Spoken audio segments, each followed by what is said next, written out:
En el capítulo anterior, el conde había estado conversando y evadiendo a los nobles. Sin embargo, de repente, irrumpe alguien en su sala, y es Andrea, su hija perdida, la que había dado por muerta. ¡Esa gente! Jiraiya-sama habla. Continuamos con la historia de nuestro protector de brujas y también luchador contra los demonios. Sigamos con esta historia donde la dejamos. El conde mira a su hija y piensa: el hecho de que mi hija despertara como una bruja fue un secreto que oculté a todos, incluso de su madre, mi esposa Fenanzi. Cuando el guardia que servía a Andrea me informó sobre el incidente, al instante lo lancé al río para que se ahogara. Luego le dije a mis hombres que inventaran una historia falsa sobre el carruaje cayendo al risco, aunque sabía que al hacerlo era muy posible que mi hija terminara odiándome por toda su vida. Aún así, a pesar del odio que iba a sentir por mí, al menos eso haría que me recuerde.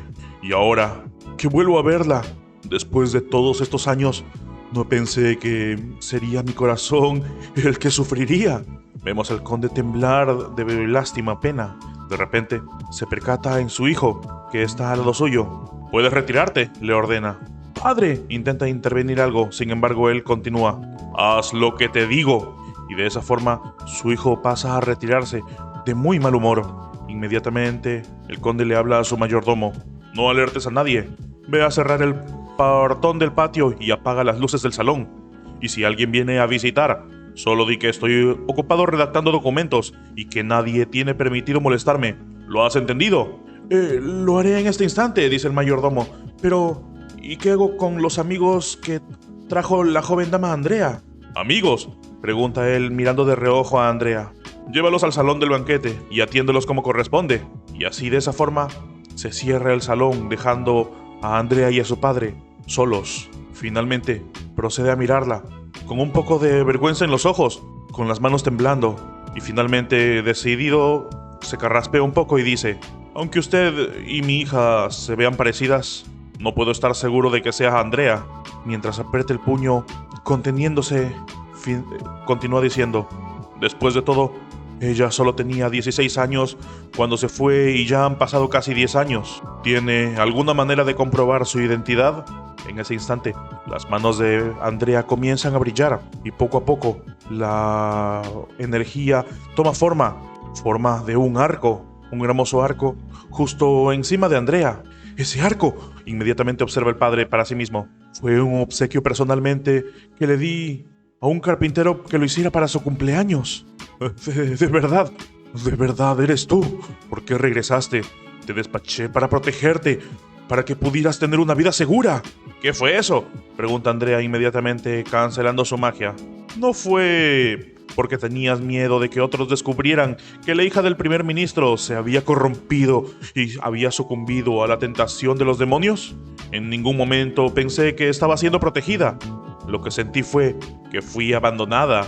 Para las brujas como yo, no había ningún lugar seguro. De no haber sido porque tuve la suerte de conocer a un grupo de chicas con el mismo destino que yo, hace mucho que estaría muerta, quién sabe dónde. Pero ya todo eso está en el pasado, y no estoy aquí para abrir una vieja herida. Debes tener curiosidad de cómo pude entrar a la residencia tan fácilmente, ya que los guardias no creían en mis palabras. Y además, cuando me encontré con el mayordomo, me quedé a propósito esperando al otro lado de la puerta. ¿El que lo llamaba padre es el heredero de la familia? ¿Cuándo fue que tuve un hermano menor?». El conde toma un respiro antes de comenzar a hablarle. «Él proviene de una rama de la familia. Tu madre falleció un año después de que te fuiste, y la familia King necesitaba un sucesor. Esto esboza una leve tristeza en el rostro de Andrea, y un par de lágrimas quieren escaparse. «Eso no tiene importancia», finalmente dice ella. «Pero por el momento no se puede cambiar al líder de la familia King, ya que su majestad espera que pueda estar al frente y no dé ningún paso atrás. Según la situación actual, aparte del conde King, no reconocerá a ningún otro representante de las tres grandes familias». «¿Eso qué significa?», pregunta, empezando a temblar. Con su majestad, ¿te refieres a...?» Inmediatamente: «¿A quién más?», le dice Andrea, «sino al rey de Grey Castle, su majestad, Roland Wimbledon. Estoy ahora aquí, presente, acatando sus órdenes. Mi señor, ¿qué piensa sobre ser el nuevo rey del amanecer?». A continuación, con esas palabras, El conde se queda completamente de piedra, sin poder articular nada más en ese momento. Luego de unos instantes, finalmente cobra un poco más de sentido y empieza a articular algunas palabras. ¿Qué estás diciendo? Justo lo que piensa, le responde Andrea sin titubear. Su Majestad Roland no se desea que Apen Moya continúe en el trono, ni tampoco desea que el reino se desestabilice. Por ello, es necesario un nuevo rey que cuente con el apoyo de la gente y que pueda controlar la situación lo mejor posible y cuanto antes. Pero, ¿por qué yo? Continúa preguntándole su padre, aún sin mucha sangre en el rostro de la impresión. Andrea le continúa explicando. Es que su majestad no tiene mucha gente en la que pueda confiar en este reino del amanecer. Al principio me había elegido a mí como reina, pero me negué. ¿Cómo?, se pregunta el conde. ¿Cómo mi hija se negó? ¿Cómo mi hija se negó a ser la reina? El trono cayó sobre mí. Todo esto parece más el capricho de un niño. Finalmente, tras tomarse un tiempo, el conde da un resoplido y luego pregunta, ¿por qué no lo asume él mismo? Con unas cuantas gotas de sudor recorriendo su rostro, Andrea en un tono burlesco le responde, si los nobles del reino del amanecer estuvieran dispuestos a unirse a una sola causa y comenzar una rebelión juntos, yo, como el conde, estoy seguro de que estaría dispuesto a tomar esa opción, le dice, como repitiendo esas palabras. Pero para decirlo de la forma más simple, su majestad Roland tiene enemigos más importantes a los que enfrentar, así que no tiene el tiempo ni los recursos para desperdiciar durante los siguientes 3 o 4 años en integrar el reino del amanecer en Grey Castle, ya que después de todo, destruir a la realeza gobernante sería fácil, pero estabilizar el reino se tornaría en un proceso muy prolongado. ¿Enemigos más importantes?, pregunta el conde, aún sin creer las palabras de Andrea, y a continuación, Andrea comienza a hablarle. Sí, los demonios, y así le muestra la evidencia sobre los demonios con los que había estado luchando nuestro prota, con un tono muy serio en el rostro. Continuando a la conversación, unos instantes después, vemos que Andrea le sigue explicando al conde las cosas. Otto Luoxi ya le debió haber mencionado que todo lo que hacía la iglesia era por lo que ellos tomaban la guerra del apocalipsis. Eso solo era una pequeña parte del secreto. Esa guerra se llamaba la batalla de la voluntad divina y ya ha durado por casi 1000 años. Cada vez el rostro del conde se contorsiona aún más, con terror en la mirada. Entonces, piensa él, resulta que los 4 reinos, incluyendo al reino del amanecer, son apenas un rincón del continente. El conde parece sentirse como si todo en lo que creía estuviera desmoronándose, incluso haciéndole perder el equilibrio. Y hasta ahora, los humanos ya han sufrido de 2 derrotas consecutivas que no fueron capaces de detener el avance de los demonios, y una tercera derrota conllevará a la extinción de la humanidad. En tales circunstancias, Roland Wimbledon se atreve a llevar esa pesada carga sobre sus hombros y combatir contra un enemigo poderoso para ganar la voluntad divina. El conde ya no puede controlar los temblores de todo su cuerpo, con el pavor mostrándose en su rostro. ¿Cuánta determinación y valentía necesita un hombre para hacer eso?, se pregunta constantemente. Finalmente, tras tomar un respiro, logra articular unas palabras. ¿Por qué? ¿En qué lo beneficia hacerlo? ¿Acaso no tiene miedo de las consecuencias de fracasar? No lo sé, dice Andrea sin mucho interés en ello. Eso es algo que antes había mencionado Su Alteza, Tilly Wimbledon, pero sus suposiciones la dejarán todavía con más dudas. ¿Qué fue lo que dijo?, pregunta con interés el conde. Ella le responde. Ella dijo que él no lo hace por la humanidad, sino para él mismo, que es como si él estuviera enfrentando un desafío y simplemente se da la casualidad de que nosotros nos beneficiamos de ello. Esto deja sin palabras nuevamente al conde, hasta que finalmente toma una mirada resolutiva y dice, entonces, ¿qué necesita que haga? ¿Que pelee por él? No, responde Andrea. Su único trabajo sería el de mantener la estabilidad del reino del amanecer y proveerle recursos a Grey Castle. Ello incluye mano de obra, minerales y otros recursos. En cuanto a lo que se necesite y las cantidades específicas, Su Majestad luego enviará a alguien a comentárselo en detalle. Lo bueno siempre tiene un precio, piensa finalmente el conde al ver los requisitos que le están pidiendo y lanzar un suspiro. Si tan solo quisiera el apoyo de King sin pedir nada a cambio, yo sospecharía de que se tratara de una conspiración. Claro que, aunque se tratara de una conspiración, en el estado actual del reino, solo me queda resignarme y aceptar. El fingir que no me sentía bien fue solo una táctica para llegar a un equilibrio entre Apen y los otros nobles. Si esos nobles resultaran ser capaces de derrocar a la familia Moya, la familia King quedaría sin duda excluida de los candidatos a gobernantes de la ciudad del rey, ya que se mantuvieron neutrales. Hasta podrían decir que apoyamos a la familia real y seríamos aniquilados. Esta es una rara oportunidad para nosotros, sin olvidar que Andrea está involucrada. Puede que me odie, pero ella jamás haría algo que perjudique a su familia. Por favor, dice inmediatamente haciendo una reverencia, dile a su majestad Wimbledon que estoy dispuesto a servir al rey de Grey Castle. Me pregunto, ¿cuándo se va a implementar? Si necesitas que las fuerzas de Grey Castle se infiltren en la ciudad, necesitaremos de al menos 2 o 3 meses para prepararnos. Como ya aceptó, dice Andrea, lo llevaremos a cabo ahora. Su majestad ha enfatizado que esto no será un asesinato político, sino una completa derrota de Apen Moya en frente de su gente. Todos tienen no solo que ser testigos del fin de la familia Moya. Los nobles codiciosos que tengan sus propias intenciones también tienen que quedar convencidos de que toda resistencia es inútil. ¿Qué dijiste?, pregunta el conde bastante nervioso. ¿Ahora? ¿Sabes cómo llegué aquí?, le dice entonces Andrea con un tono burlesco y bastante seguro de sí mismo. Entré por la puerta principal. Sus guardias trataron de detenerme, pero no pudieron. El conde al escuchar eso, nuevamente queda impresionado y piensa, no se puede decir que entrar en la residencia del duque de la ciudad del rey sea imposible, ya que esto no es mi territorio, pero hacerlo sin alarmar a nadie es impresionante. Eso significa que los guardias fueron sometidos en tan solo un instante. No tengo ninguna duda de que no fue Andrea quien lo hizo, ya que todos esos guardias tenían piedras de retribución. Espere hasta conocerlas, dice Andrea luego de salir por la puerta. Todas sus dudas quedarán esclarecidas. Bueno, lo que la familia King tiene que hacer ahora es causar alboroto. Mientras más fuerte sea el ruido, mejor. Consiga la atención de todos en la ciudad del resplandor. De esa manera, Apen Moya no tendrá más opción sino que salir y enfrentarlo ante su gente. Y así, cambiamos de escena nuevamente y nos encontramos en una celda, a la luz de una vela. Otto Luoxi está bastante nervioso, sentado en su prisión. ¿En qué está pensando esa gente?, se pregunta. El hijo mayor de la familia Luoxi sigue encerrado aquí. Vemos que, de pronto, los soldados están llegando. Uno conversa con el otro. ¡Bromas y burlas! ¿No son cosas de payasos? ¿Estarán locos?, pregunta otro. Normalmente esos acróbatas no se atreverán a ofender al hijo del duque. Terminarían como alimento para peces en el día siguiente.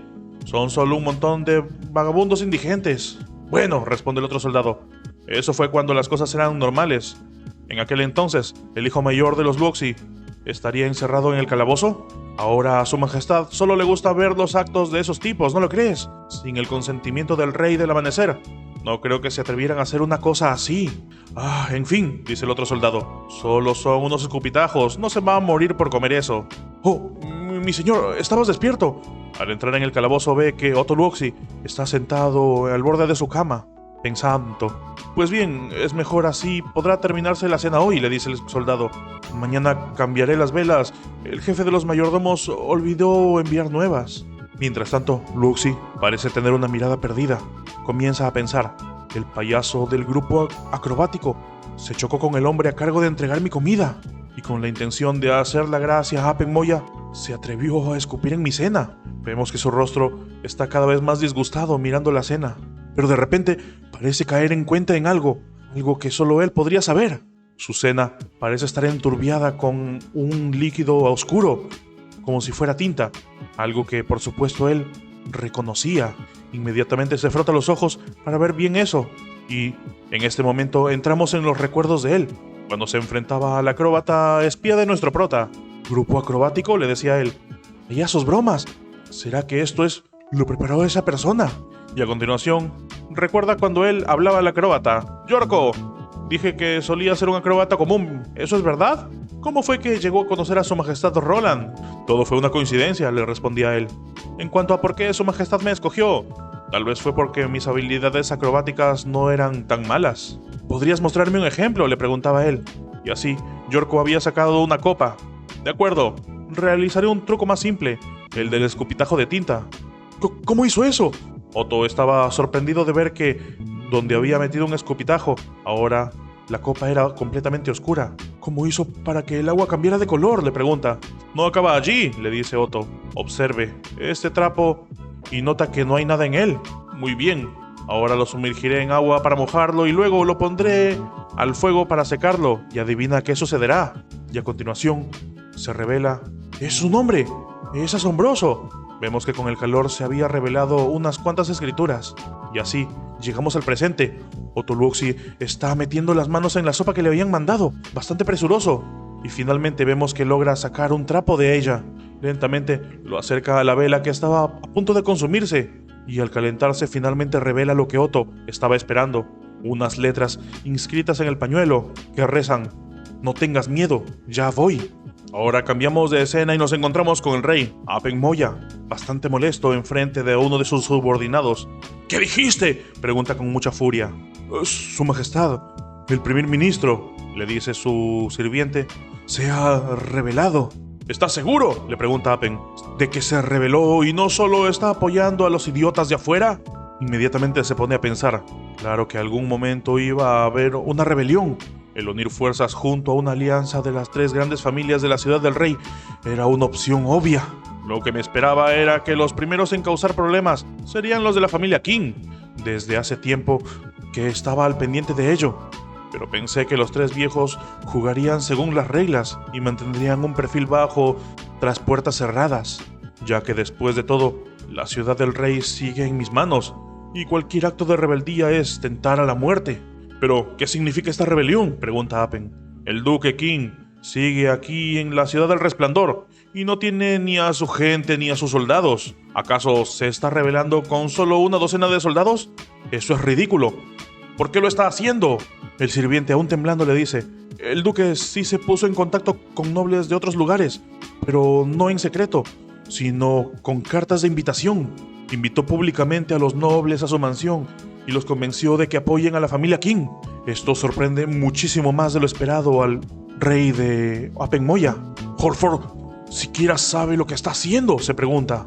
Inmediatamente da sus órdenes gritando: hazle saber mi orden al comandante duque Bakov que lidere un grupo de patrullaje a la residencia del duque, que arresten a Harford King y que me lo traigan ante mí, que todos en la residencia queden temporalmente encerrados bajo custodia.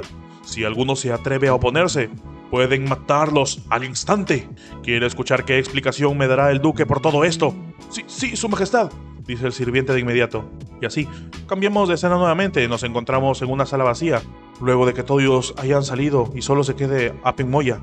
Lentamente, comienzan los recuerdos de una poderosa batalla en la cabeza de Apen Moya, que se encuentra temblando. Los recuerdos de cómo estaban acabando con todo su ejército. No quiero morir, me rindo. Comienza a gritar mientras cae de rodillas, con mucho miedo. De repente levanta los ojos, la mirada inyectada en sangre, y comienza a golpear el piso.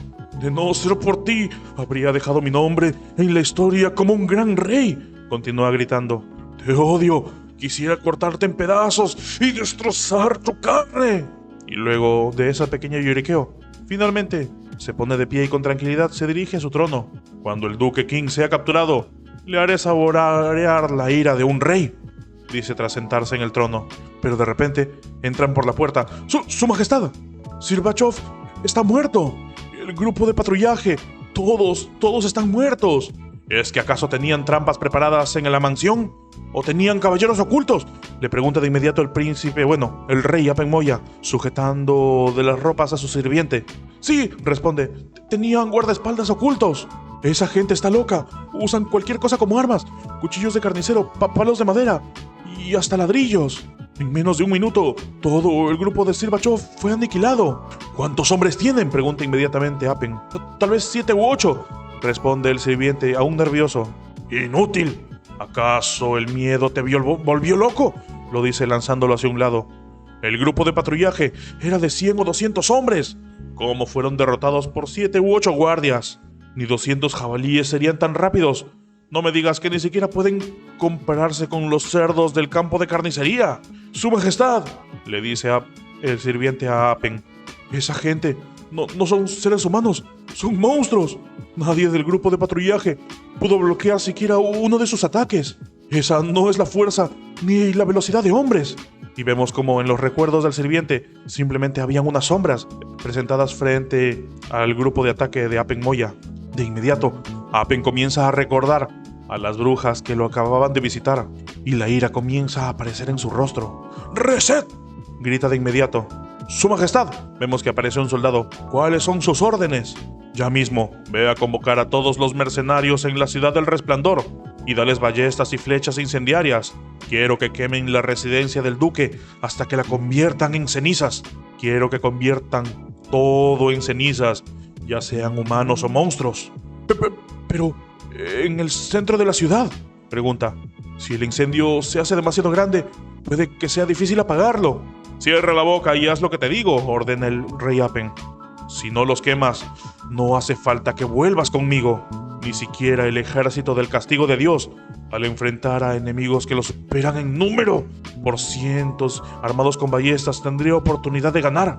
Y mientras dice eso, el puño tan fuerte que aprieta hace mella en sus manos y comenzamos a ver el hilillo de sangre. Si tanto querían confabular junto a la iglesia, solo les queda morir, ordena Apen Moya. Y así cambiamos de escena y nos encontramos con los caballeros del rey Apen, que están cabalgando todos juntos en formación en dirección al centro de la ciudad para llamar a los mercenarios. De repente, a lo lejos, ven un grupo de personas. Cuando finalmente se acercan lo suficiente para reconocerlos, ven que son simples payasos o malabaristas. ¿Qué pretenden?, pregunta el soldado. A interferir en el camino del ejército del rey. Nuestro grupo acrobático solo está paseando, responde uno de los payasos. Pero de repente, la peluca se cae y todos los payasos comienzan a saltar en dirección a los soldados. Estos soldados simplemente se ven acorralados al ver que más payasos aparecen de todos lados, con cuchillo en mano, listos para atacarlos. Y hasta aquí el capítulo de hoy, chicos. Esperen un nuevo capítulo la siguiente vez. Si quieren continuar con la historia, pueden hacerlo a partir del capítulo 548, pero ya tendrán que esperar porque hasta ahorita este es el último capítulo que ha salido de la historia del manga. Así que se la pelan y esperan también conmigo. Yo soy Jiraiya Sama, nos vemos pronto. Chao.